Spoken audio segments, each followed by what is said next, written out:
আপোনাক সকলোকে পুনৰবাৰ স্বাগতম জনাইছো সোণোৱালী দিনবোৰ এই অনুষ্ঠানটিলৈ।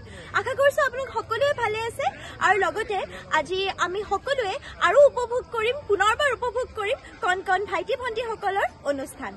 তেনেহলে আহক ৰাইজ আমি সকলোৱে উপভোগ কৰো সোণোৱালী দিনবোৰৰ এই অনুষ্ঠানটি।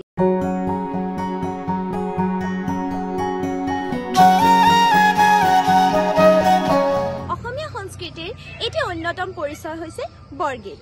তোমালোকে সকলোৱে জানা বৰগীতৰ ৰচনা কৰিছিলে শ্ৰী শ্ৰী শংকৰদেৱ আৰু শ্ৰী শ্ৰী মাধৱদেৱে, কিন্তু তেওঁলোকৰ গীতসমূহ বৰগীত হিচাপে আখ্যা কৰা নাছিলে। প্ৰথমতে অকল গীত আছিলে, তাৰ পিছতহে বৰগীত বুলি আমাৰ সকলোৰে মাজত পৰিচিত হ'ল। বৰগীত হৈছে আমাৰ সত্ৰীয়া সংস্কৃতিৰ এক অন্যতম অংগ আৰু বৰগীতসমূহে আমাৰ সকলোৰে মনত এটি সাজ পেলাই থৈ যায়। তেতিয়াহ'লে আহা ফ্ৰেণ্ডছ আৰু আহক ৰাইজ সকলোৱে আমি উপভোগ কৰোঁ এটি বৰগীত।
ললিতাৰ কণ্ঠত এটি খুব সুন্দৰ কবিতা আবৃত্তি আমি উপভোগ কৰোঁ।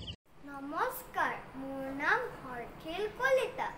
মই এটি কবিতা আবৃত্তি কৰিব ওলাইছোঁ। কবিতাটিৰ নাম হৈছে ভাং ভাং। কবি কলাগুৰু বিষ্ণুপ্ৰসাদ ৰাভা। ভাং ভাং ভাং ভাং লোহাৰ শিকলি ভাং, চিং চিং চিং চিং দেশৰ বান্ধুং চিং, খুল খুল খুল খুল কাৰাই ভাতক খুল, ভাং ভাং দুৱাৰৰ দাং, শুন কোৱা শুন শুন সুখিছে ৰঙা বিখান, মুক্ত আকাশী উৰে তিত্ত ৰঙালী চাই, ৰক্তেৰে ৰঞ্জিত সৰুক যুদ্ধমান, সন্মুখতে তোৰ জৰা, হালোৱা সজোৱা হেৰৌ মস্তুৰ কিষাণ, মুক্তিমান মুক্তিমান মুক্তিমান।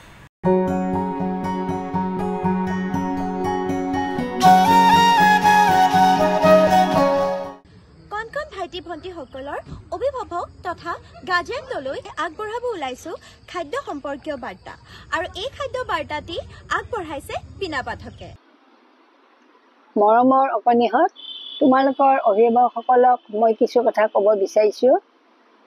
আপোনাৰ শিশুটোৱে বাৰু ভালদৰে অৰ্থাৎ উপযুক্ত পৰিমাণে সুষম আহাৰ পাই আছেনে? মন কৰিব দেই।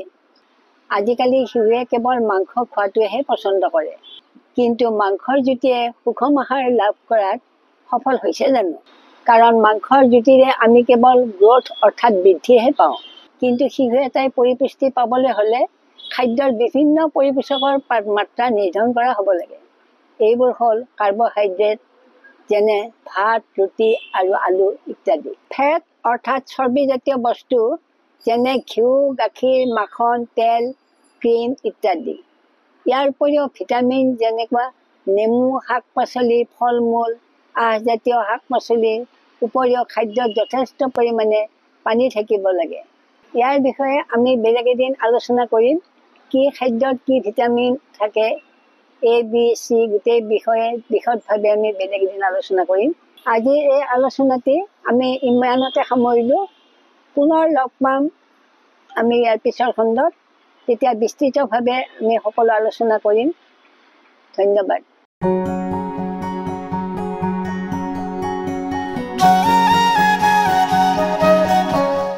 ফ্ৰেণ্ডছ, তোমালোক সকলোকে ইম্পৰ্টেণ্ট ফেক্ট এটি ক'ব ওলাইছোঁ যে আমাৰ নেশ্যনেল এন্থেমটি 52 ছেকেণ্ডছৰ। সদায় মনত ৰাখিব যে 52 ছেকেণ্ডছত গাই আমি আমাৰ নেশ্যনেল এন্থেমটি শেষ কৰিব লাগে। তেতিয়াহ'লে আহা ফ্ৰেণ্ডছ, আমি সকলো থিয় হৈ আমাৰ নেশ্যনেল এন্থেমটি গাওঁ।